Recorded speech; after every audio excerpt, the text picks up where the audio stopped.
Welcome to the Champions of Active Women podcast. In this podcast, we will interview individuals who have been successful within athletics and beyond. We hope that these interviews will encourage and inspire girls and women to be active for a lifetime, to reach their goals, and to break new barriers in sport and life. This podcast is brought to you by the Active Women's Health Initiative and the Sports Medicine Research Institute at the University of Kentucky. The mission of the Active Women's Health Initiative is to optimize health and promote physical activity and wellness for girls and women across the lifespan. We hope you enjoy our conversations and join us in understanding women's health today to ensure women's health tomorrow. Welcome to another episode of the Champions of Active Women podcast. I'm your host, Dee Dugansky. Today, I'm excited to have a conversation with Dr. Michelle Boling.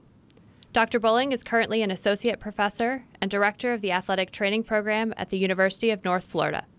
She joined their faculty in 2008 after completing her doctoral degree in human movement science at the University of North Carolina at Chapel Hill. She received her master's degree from the University of Kentucky and her bachelor's degree also from the University of North Carolina at Chapel Hill. Dr. Boling's research focuses on the prevention and long-term consequences of patellofemoral pain. She has been successful in securing external funding, including a grant from the National Institutes of Health to support her research on gender-specific risk factors of knee pain. She's also serving as a member of the Active Women's Health Initiative Advisory Board. Today, she's joining me via Skype. Welcome, Michelle. Thank you. So to get us started, could you begin by telling me why physical activity, injury prevention, and the health of women and girls is so important to you?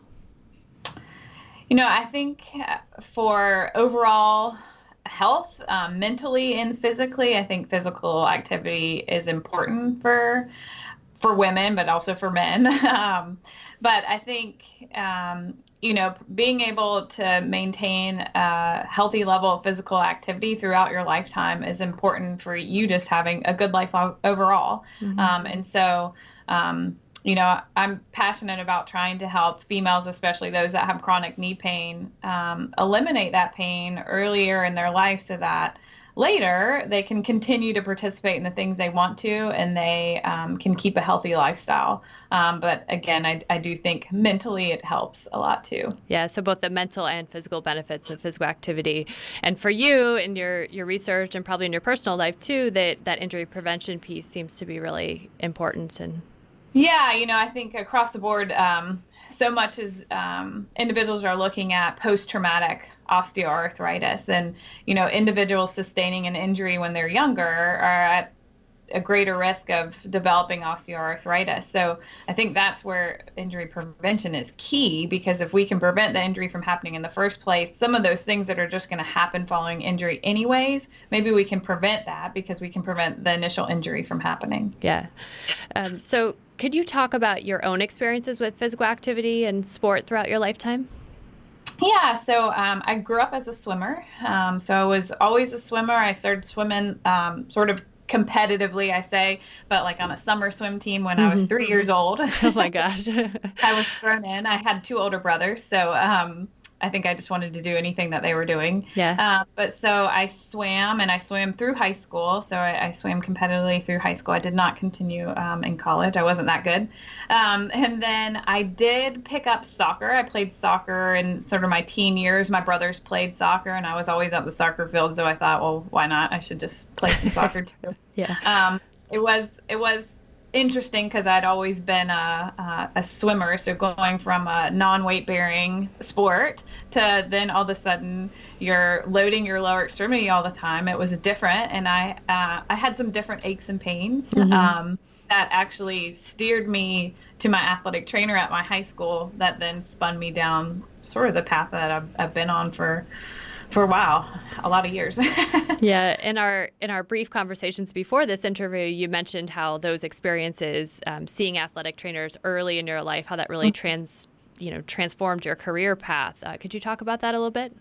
Yeah. So when I was in high school, I was obviously physically active, but I had gotten injured, and I had always been interested in sports, and I'd always been interested in medicine. Everyone says these sorts of things, and that's how they got into sports medicine. But my athletic trainer said, well, hey, why don't you come help me on the sidelines of football games? And they had he was a great mentor for me, and he still is a mentor. I still talk to him to this day. But he sort of developed this sports medicine program. And so we had students that were helping out and taping ankles and things like that. So from my sophomore year of high school through my senior year, if I wasn't swimming and wasn't playing soccer, then I was out with him, helping him at football games and basketball and that sort of thing. So that sort of got me interested in athletic training. And I only applied to colleges that I knew had athletic training programs. I was one of those nerds. I knew early on in my life what I wanted to do. And so, I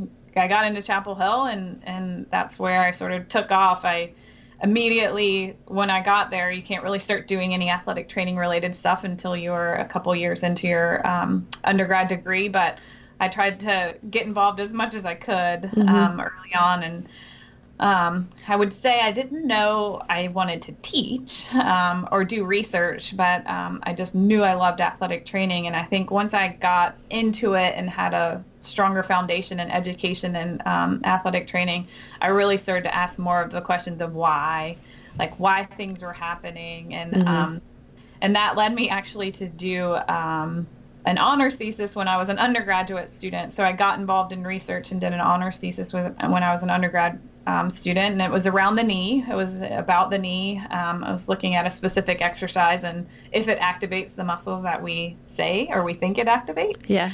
And so I did that, and then that brought me to Kentucky. It's funny. I knew at Chapel Hill, I had some great mentors there that were great friends with some faculty at Kentucky, and I visited the University of Kentucky, and I fell in love with it, and I was fortunate enough to get to go there for graduate school, and that is when I actually started to be able to teach some. I don't know if there still is, but there was like a sports medicine 1 and a sports medicine 2, like an undergraduate class. And one of the assistant athletic trainers for football, he's no longer at University of Kentucky, but he taught that class, and I asked if I could guest lecture, just come in to feel out teaching, and he let me take on some content in that class, and that's when I really thought, wow, I kind of like teaching too. And so then it continued me on my path, and that's when I decided to get my PhD and so forth. So it led me to where I am today. Yeah. So. It's interesting how that very first injury, which ultimately is not a good thing, helped you to find your career long term. Could you tell me about that first experience of being injured? Obviously, it led to a career path, but what was that process like for you? I'll say it was more of like aches and pains. Okay. It wasn't like an ACL injury or an ankle sprain. I was having I remember I was having like lateral ankle pain, and I couldn't explain it. Okay. And so I wanted to know what it was. And so I thought, well, we have an athletic trainer, so I'll go talk to him. And so it wasn't anything that's kept me out of anything, for my future physical activity, but I will say I did learn from that experience of playing soccer and doing a weight-bearing sport. I'm like, I need to do more weight-bearing stuff. And so I started running. So I run for physical activity now, but I started that in high school, like jogging just for physical activity. And I've maintained it through college and still to this day. So. Yeah. Was that transition difficult for you as you transitioned out of more structured sport experiences into lifetime physical activity? It's always been important to me, but I think that has to do with how I was brought up. I had physically active family. And I remember, I can't recall a day that my father didn't run. Every day that I was alive, he would always run like a 5K. Never took a day off unless he was like really sick. But and I'm not that regimented about it. But I just feel like it's important to be physically active, and I think it's important for your kids to see you in that way too, because they're going to want to live a life like that too. So. Yeah, to have those strong role models from a very early age. Yeah. Good. Did you ever get back in the pool? I did when I was pregnant because I didn't feel I could run. And so I swam some. It's such a great cardiovascular exercise. Yeah. I love swimming now. I love trying to teach kids how to swim. So I do, I think if I had a lot of pain in my lower extremity or something like that, and I would swim more for sure. It's just like riding a bike. I feel like you did it for so long, and those strokes you used to swim, just come right back to you. They do. A little slower, I will say, as another former swimmer. Yeah. Yeah. Yeah. So you're now an associate professor and the director of athletic training education program at the University of North Florida. Could you talk a little bit about the work that you're doing there, specifically your research that's focused on gender differences and risk factors? Yeah. So yeah, it's actually spun from my dissertation, but a lot of the work we were doing was looking at risk factors for lower extremity injuries in the military in general. And so one of my mentors at Chapel Hill was very interested in risk factors for ACL injury. And so that wasn't the area I wanted to dive into. I wanted to look at more of this chronic knee pain, and so not this acute injury. And so we were collecting data at all Air Force Academy, West Point, and the Naval Academy. And I would, during my doctoral work, I would spend my summers up at West Point in the Naval Academy, and we would collect data on all the incoming cadets, biomechanical data. And so I was actually able, it was a lot of data. I think we had over 4,000 subjects. So oh my goodness. ton of data. So we would test around 500 from each academy each summer, so about 1,500 or so. But anyway, so that data I was actually able to continue to investigate when I came to the University of North Florida, and to follow those cadets for a longer period of time, because the nice thing about the military is that it's a closed medical record system, and so all of that information is there as long as they stay in the military. Right. So we had, information about movement patterns on these individuals and strength, when they were healthy. And so we were just tracking them during their time in the academy, and some even further to see, what are the factors that potentially could have predisposed them to developing what I was looking at, patellofemoral pain. And so that's stuff I sort of carried over and brought with me to the University of North Florida, because we still had time to continue following those cadets in the military. And, it's interesting. It's hard to really, you can't really directly associate, some biomechanical factor to injury.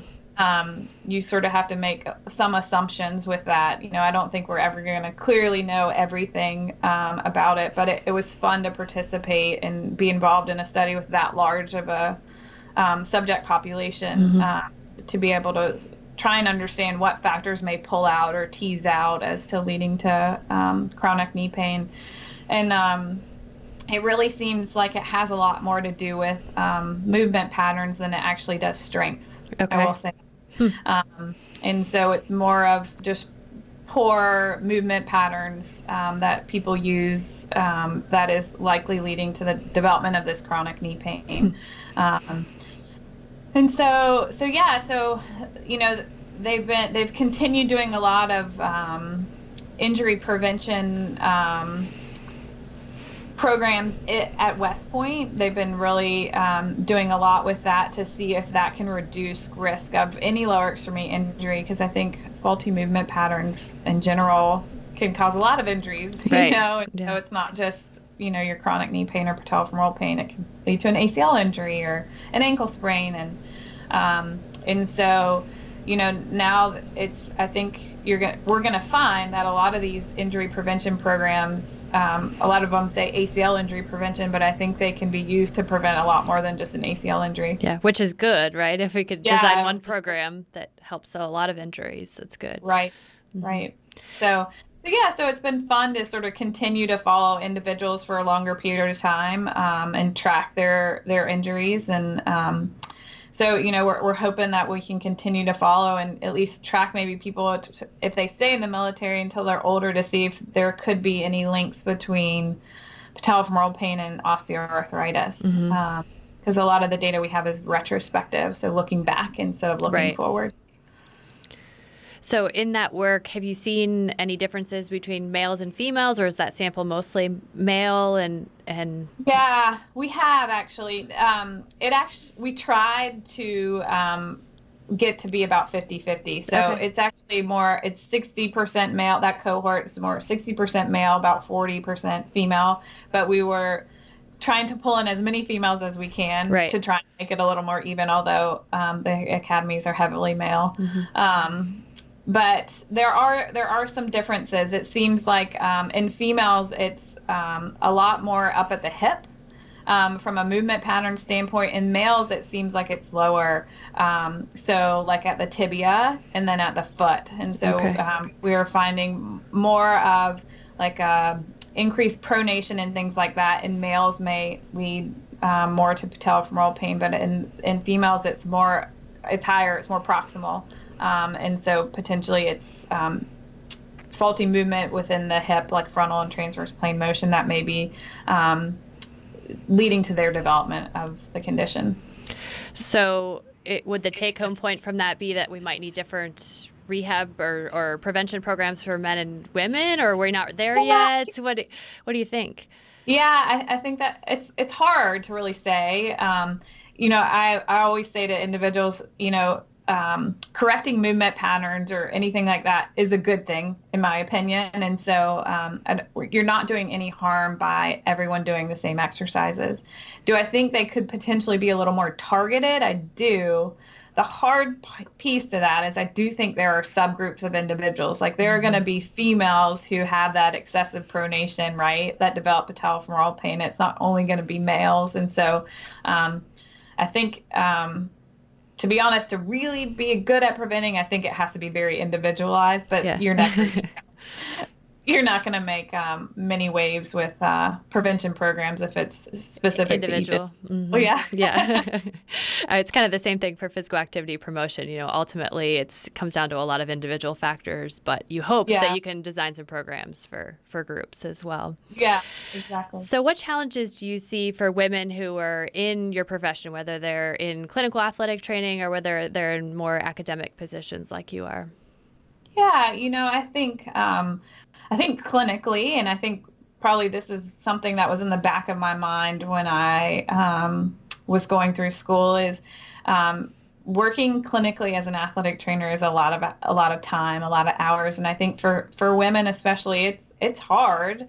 And if you ever want to have a family, it can be difficult. Can it be done? I think it for sure can be done, and I think with some of the changes being made. Especially in collegiate athletics with following a medical model for athletic training. And, some universities have developed this really well where the athletic trainers are truly working more of your 40-hour-a-week schedules instead of 80-hour-a-week schedules. Mm-hmm. And so I think, when I was going through school, it wasn't that way. And it was hard for females to, have a strong career, but also, have a family too. And so I think that's what steered me a little bit more to wanting to pursue my PhD. But I think that's hard, but I think it can be done. And I think employers and in the various clinical settings too that athletic trainers can work in now than back in the day when I was in school, fare better for females. Especially from a clinical perspective. I think in an academic setting, I think it's awesome. I think I've had a great experience. I don't feel like in any way I've had any barriers or anything for my progression, in academia. And I think, for me at University of North Florida, a lot of our students have been female. So, Mm-hmm. I think it shows them, it gives them a mentor, but it gives them something that someone they can look up to that may be experiencing things or having the same thoughts that that I had when I was going through school, how can a female do this? And so, academia was definitely the place for me. I think, I love teaching. I miss clinic work some.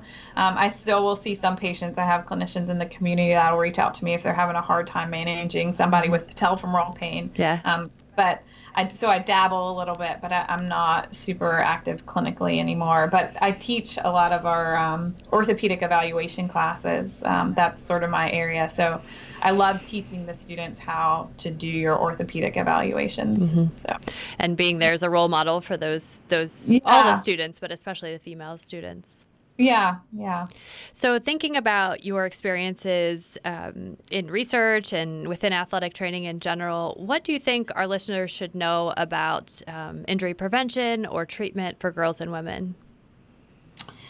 Yeah, I think just foundationally, I think it's really important for females to be active. And so for them to be active, they have to be healthy. And that's healthy physically and that's healthy mentally. But I think the physical activity can help drive the good mental health. So I think, it's important for females to seek out supportive communities that they feel they can be physically active with other people. If it's a jogging group or, just having a partner to go work out with in a gym or something like that. But I think seeking opportunities, and I think there's so much out there for women or younger females to get involved in some community activities, to participate in physical activity. And, I think if you've not participated in physical activity before, you take small steps, and you can get there. And I think for me, and I think for anyone, but I think perseverance is the key in life. And I think you just have to keep on moving forward and just persevere and believe in yourself.